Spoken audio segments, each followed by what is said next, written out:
ये सैटेलाइट तस्वीरें हैं इजरायली शहरों की, जहां की मैपिंग कर हिजबुल्लाह ने इजरायल को बैकफुट पर ढकेल दिया है। हिजबुल्लाह लड़ाके अब इजरायल के अहम ठिकानों की मैपिंग का फायदा उठा रहे हैं। इजरायल के अलग अलग ठिकानों और सैनिकों के समूहों को अब आसान शिकार बना रहे हैं। समूह के लड़ाके आए दिन इजरायल पर भीषण बमों की बौछार कर रहे हैं।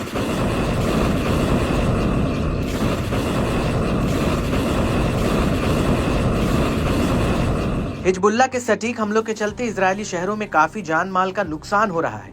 इजरायली सेना ने अपने सैन्य साजो सामान ही नहीं बल्कि अपने कई सैनिकों से भी हाथ धो लिया है।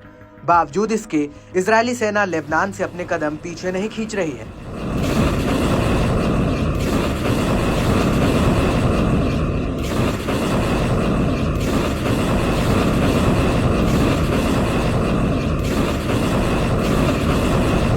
इसी कड़ी में हिजबुल्लाह ने उत्तरी इजरायल के इलाट इजरायली ब्रिगेड को रॉकेट हमले से निशाना बनाया। इसके अलावा पहली बार इजरायल की जमीनी सेना के एक कैंप पर हमला बोला गया। इस दौरान बड़े पैमाने पर नुकसान का दावा किया जा रहा है, मगर अब इजरायली सेना की ओर से इस पर कोई प्रतिक्रिया सामने नहीं आई है।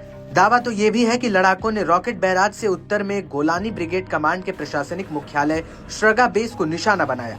लड़ाकों ने कब्जे वाले गोलान हाइट्स में फोरान कैंप को भी अपना आसान शिकार बनाया, जो इजरायल के जमीनी बलों की तैनाती के लिए इस्तेमाल किया जाने वाला एक महत्वपूर्ण बेस माना जाता है। इसके अलावा हिजबुल्लाह के लड़ाकों ने शोमेरा, नहरिया, मेरोन, अविविम और मलिकिया की अवैध बस्तियों पर रॉकेट से हमला किया।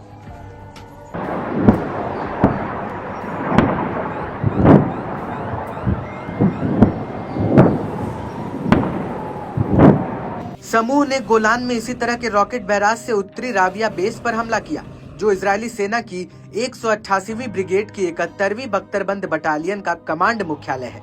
बताया जाता है कि इसमें टैंकों के लिए गोला बारूद का डिपो है, जहां बड़े पैमाने पर नुकसान का दावा किया गया है। वहीं हिजबुल्लाह ने दक्षिणी लेबनान के अल बयादा शहर में भी इजरायली बलों के साथ गोरिल्ला वॉर लड़ा। इस दौरान एक इमारत में मौजूद इजरायली सैनिकों के एक समूह को निशाना बनाया गया। ये हमला ऐसे वक्त पर हुआ जब शहर में इजरायली सैन्य बल पीछे की ओर खदेड़े जा रहे थे।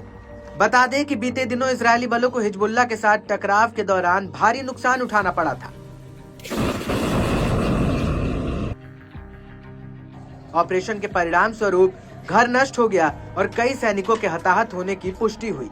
हिजबुल्लाह ने डेयर, मिमान, कफर, किला, त्रिकोण और खियाम शहर के दक्षिण में इजरायली बलों की सभाओं पर रॉकेट से हमला किया। समूह ने दावा किया कि शमा शहर के पश्चिम में एक मरकवा टैंक को एक गाइडेड मिसाइल से नष्ट किया गया। इसमें उसने सवार कई इजरायली जवान मारे गए और घायल हुए। लेबनान के अलमनार टीवी के मुताबिक इजरायल के ताल अल लूबिया शहर के पास से अपने सैन्य वाहनों को वापस बुला लिया है और अपनी उपस्थिति को कम करके पूर्वी बाहरी इलाकों तक सीमित कर दिया है।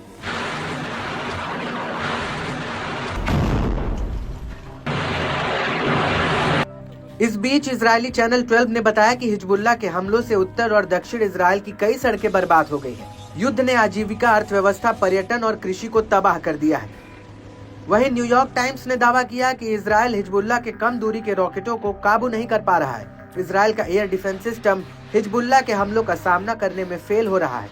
लड़ाके उत्तरी इजरायल को लगातार अपना निशाना बना रहे हैं। इसके चलते उत्तरी इजरायली बस्तियों के लोग सुरक्षित अपनी बस्तियों से नहीं लौट पा रहे हैं।